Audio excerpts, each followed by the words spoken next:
Hello, public health students, and welcome to my first comment response video of the semester. Throughout the course of the next 14 weeks, I'll periodically be making videos like these that address some of the things that come up in our discussions. Sometimes the contents of these videos will directly address a question that one of you, or several of you as the case may be, asked in Telegram or over email. At other times, I'll use these videos to provide additional information that didn't make it into our lectures because of time constraints or other reasons. And from time to time, I'll use these videos to provide collective feedback on quizzes or other assignments. The comment response videos are designed to kind of wrap up whatever it was we were dealing with in the previous week's classes, so I usually try to post them on the first day of a new week. For the first comment response video of the semester, I wanted to expand on some of the things that came out of our discussion of oral history and its relevance for public health, especially in connection with the current pandemic. As many of you noted in your comments on last week's lectures and readings, part of what makes oral history so valuable when it comes to public health emergencies, like the one we're living through right now, is that it enables us to capture the individual aspects of a crisis that are frequently understood only on a collective, population-wide level. Instead of offering an understanding of the pandemic that is statistical and quantitative and numerically based, oral history research helps us realize that public health threats are things that exist on a personal level.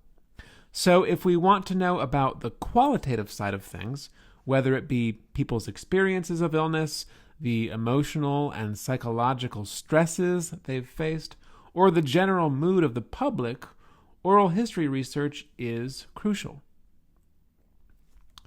Recognizing this, historians at a number of different institutions have already begun launching their own COVID-19 oral history projects. As we're starting to think about our own research this week, I thought it might be a good idea to mention some of these projects in the hopes of letting us know what's currently going on, what's being done, and how we might best explore the pandemic through oral history interviews. In last week's discussions, Adia mentioned one of these already, the New York Public Library's Pandemic Diaries project. In addition to this, I would encourage everyone to check out a few other projects. A good place to start would probably be the oral history project called A Journal of the Plague Year, which is a collaborative venture being undertaken jointly by Arizona State University and Indiana University. The project's title, A Journal of the Plague Year, if you're wondering, is a reference to Daniel Defoe's famous book of the same name, which was published in 1722 and purports to tell the story of one man's experience of an outbreak of bubonic plague that swept through London in 1665. As was the case in Defoe's book, the goal of this oral history project is to allow individuals from a variety of walks of life to narrate their experiences of life during an epidemic, in this case, of course, COVID-19. At present, the Journal of the Plague Year website has archived just over 400 interviews, all of which can be read and listened to at the link provided on this slide. The Journal of the Plague Year project has served as the inspiration for many other COVID-19 oral history projects, among them a similar endeavor currently underway in Ireland, where researchers are collecting people's stories in the hope that these will, as the project's website put it, quote, provide insight into how we might mitigate the impact of future global crises such as pandemics. One of the interesting things about this project is that instead of interviewers, the project allows people to directly upload recordings of their experiences to its website, which can be found just by searching Irish COVID-19 Oral History Project. So as to ensure that people provide useful information, the website also includes a list of sample questions that narrators can talk about.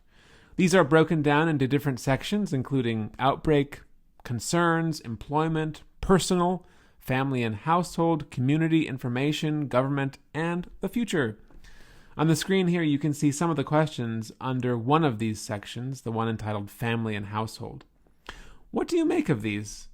How applicable do you think they might be for Kazakhstan, and specifically for our own oral history research?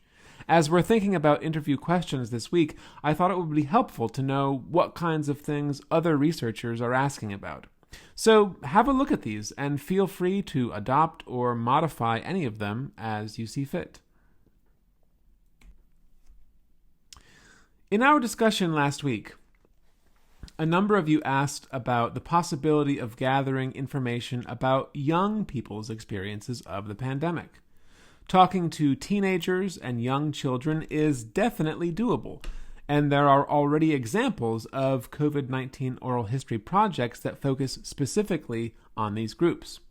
One is currently underway at a local public library in Newark, New Jersey, in the U.S., where children between the ages of 8 and 18 are being asked to, as the library puts it, quote, share their experiences and stories within the themes of love, loss, perseverance, social justice, and community resilience.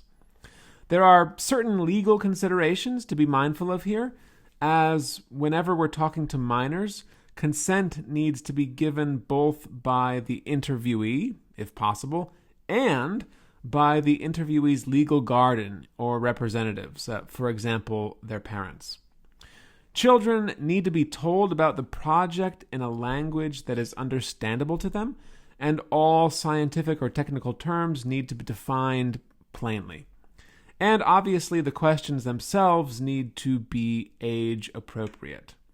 So far as all these things are done, it is perfectly permissible to interview individuals under the age of 18. In fact, working with the young is vitally important because their voices are often neglected in all different kinds of historical research, including oral history.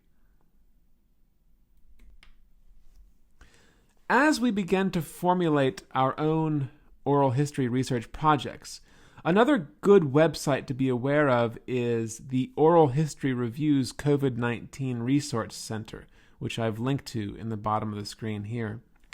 This website is basically a compilation of resources that provide links to all different kinds of COVID-19 oral history research projects. There's also a section that provides links to scholarly articles on things like guidelines and best practices and rapid response collecting. You might have seen this term in the project descriptions for some of the other oral history initiatives we just mentioned. If you're wondering, the rapid response collecting approach is one that is particularly popular during crises, where the goal is to learn about individuals' experiences of an event that is still unfolding.